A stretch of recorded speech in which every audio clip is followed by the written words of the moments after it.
Hi అండి అందరికీ. ఈరోజు నా రెసిపీ వచ్చేసి తిమ్మి కూర పప్పండి. ఈ తిమ్మి కూరనైతే ఎక్కువ మనం వినాయక చవితికి చేస్తూ ఉంటాం గదండీ! వినాయక చవితి ఎళ్ళినా కూడా మార్కెట్‌లో అమ్ముతున్నారండి. అయితే నేను మొన్న మార్కెట్‌కెళ్ళినప్పుడు అయితే తిమ్మి కూరని తెచ్చాను. ఇప్పుడైతే తిమ్మి కూరని తీసుకొచ్చి మొత్తం అయితే ఆకులు గిల్లేసి పక్కన పెట్టేసుకున్నాను. ఒక బౌల్‌తో కందిపప్పు అయితే కడిగేసి పసుపు వేసేస్తే పప్పునైతే ముందుగా ఉడకబెట్టేస్తున్నాను. పప్పు ఒక 6 మినిట్స్ అయితే కుక్కర్‌లో అయితే ఉడికిపోతుందండి.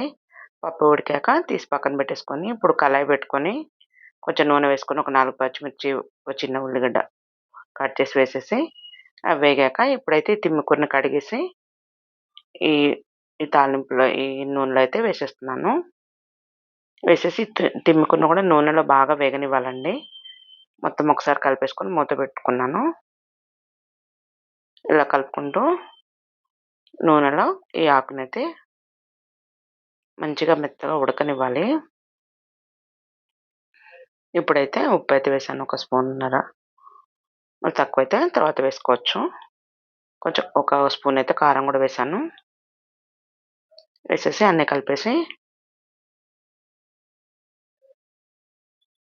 ఇప్పుడైతే నేను చింతకాయలు చిన్నవి వస్తుంటాయి గదండీ!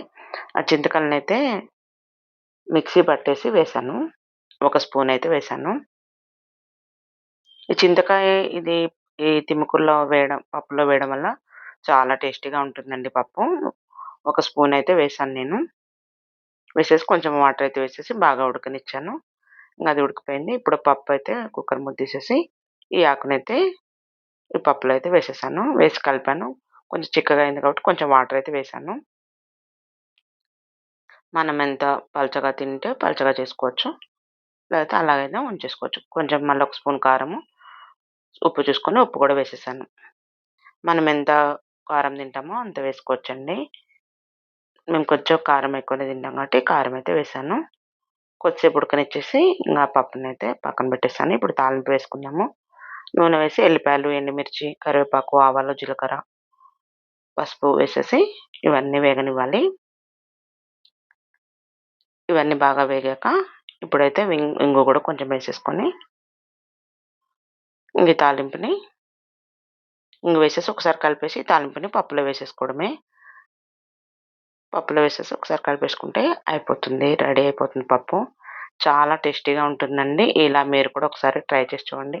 కొంచెం కొత్తిమీర కూడా వేసేసి కలిపేసుకొని రెడీ అయిపోతుంది. ఇలా మీరు కూడా ఒకసారి చేసుకొని మీకు నచ్చితే కామెంట్ చేయండి. షేర్ చేయండి. అంతే మీకు ఈ పప్పు వీడియో బాగా నచ్చుతుందనుకున్నాను. నచ్చితే లైక్ చేయండి, షేర్ చేయండి, కామెంట్ చేయండి, సబ్స్క్రైబ్ చేసుకోండి.